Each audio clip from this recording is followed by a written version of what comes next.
जी अस्सलाम वालेकुम दोस्तों, ये देखें हमने बुनियाद भर के इसके ऊपर तेगे वगैरह लगवाए हुए हैं, लगा दिए हैं। तो ये तेगे लगाने के मकसद जो होते हैं ना, वो मैं आपको बताता हूँ क्या होता है कि इसके अंदर ना बजरी वगैरह डालते हैं। बजरी मतलब डाली जाती है मजबूती के लिए बुनियाद के। तो ये सरिया डाले हुए हैं इसके अंदर। ये देखें, ये सामने 4 सूत्र का सरिया है इसके अंदर, तो वो उस बुनियाद के भी अंदर है, इसके अंदर भी है। तो ये सामने वो कमरा है, एक ये है मतलब काफ़ी किचन वगैरह, किचन टाइप काफ़ी खुला सा है और स्टोर भी बन सकता है, किचन भी जो मर्ज़ी बना लें। एक ये आ गया सरिया इसके अंदर। तो ये बॉक्स हमने ईंटों के बनाए हैं, तो ये इसके अंदर 3 इंच जगह बचती है। अगर आप टाइलों के बनाएं तो फिर ज़्यादा जगह बचती है, तो मतलब इसका गायब ज़्यादा होता है इसके अंदर।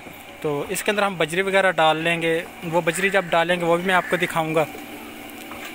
लेकिन अभी तक ये सरिया डाला है इसके अंदर, तो ये सारा तरीक़ेकार है।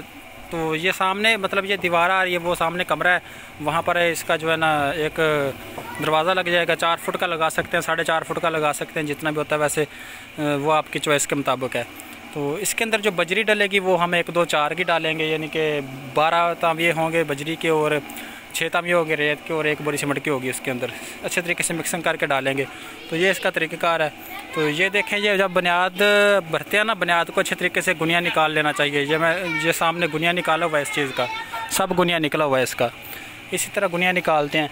तो ये इसका एल बन चुका है। आप वहाँ से भी गुनिया ले सकते हैं, एक इस साइड पे गुनिया लें, इस साइड पे लें 9 12 15 का। वो गुनिया का मैं बाद में आपको बताऊंगा जब ये बुनियादें क्लियर हो जाएंगी ना, मट्टी वगैरह पतली हो जाएगी। क्रॉस गुनिया का भी दिखाऊंगा और दूसरा भी दिखाऊंगा कि किस तरह होता है। वैसे मैंने एक वीडियो के अंदर बताया भी था, लेकिन कुछ दोस्तों को पता नहीं चलता, इसलिए मैं प्रैक्टिकल करके दिखाऊंगा आपको कि मतलब किस तरह क्रॉस गुनिया होता है और किस तरह दूसरा गुनिया होता है, जिससे आपको ये पता चलता है कि ये बुनियाद सीधी है या टेढ़ी है।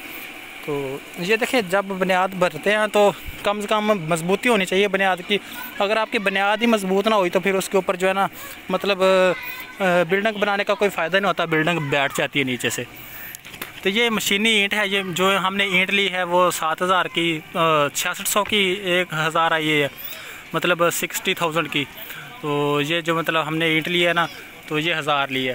तो ये मशीनी ईंट है, प्रेस से बनती है। तो आप मतलब जो आपको अच्छी लगे, आपकी चॉइस के मुताबिक बेहतर होता है, वो आप ख़रीद सकते हैं।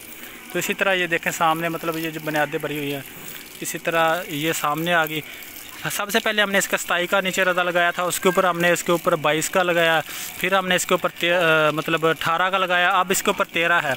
जब फाइनली दीवार इसके ऊपर उठाते हैं 9 इंच की, तो क्या होता है इसकी पैमाइश कर लेते हैं। वो जैसे सामने आपको पैमाइश नज़र आ रही है ना, वो इसी तरह इसकी जो है ना मतलब अच्छे तरीके से पैमाइश कर लेते हैं, तो वो कमरा अच्छे तरीके से बन जाता है। अगर वीडियो अच्छी लगी हो तो यूट्यूब चैनल को सब्सक्राइब करें। ऐसी वीडियोज़ और देखने के लिए सब्सक्राइब करना लाजमी है आपके लिए। मैं आपके लिए ऐसी अच्छी वीडियोज़ लेकर आता हूँ। तो और पानी इसको लगाना चाहिए, ये देखें पानी भी लग रहा है साथ साथ। मैंने बुनियाद के अंदर भी पानी छोड़ा था, वो भी वीडियो नीचे पड़ी है, डिस्क्रिप्शन में लिंक है उसका, वो देख सकते हैं आप। मेरा फ़ोन नंबर भी डिस्क्रिप्शन में पड़ा हुआ है, व्हाट्सअप नंबर, वो भी आप उठा सकते हैं, वहाँ पर रब्ता कर सकते हैं। Okay bye, thank you.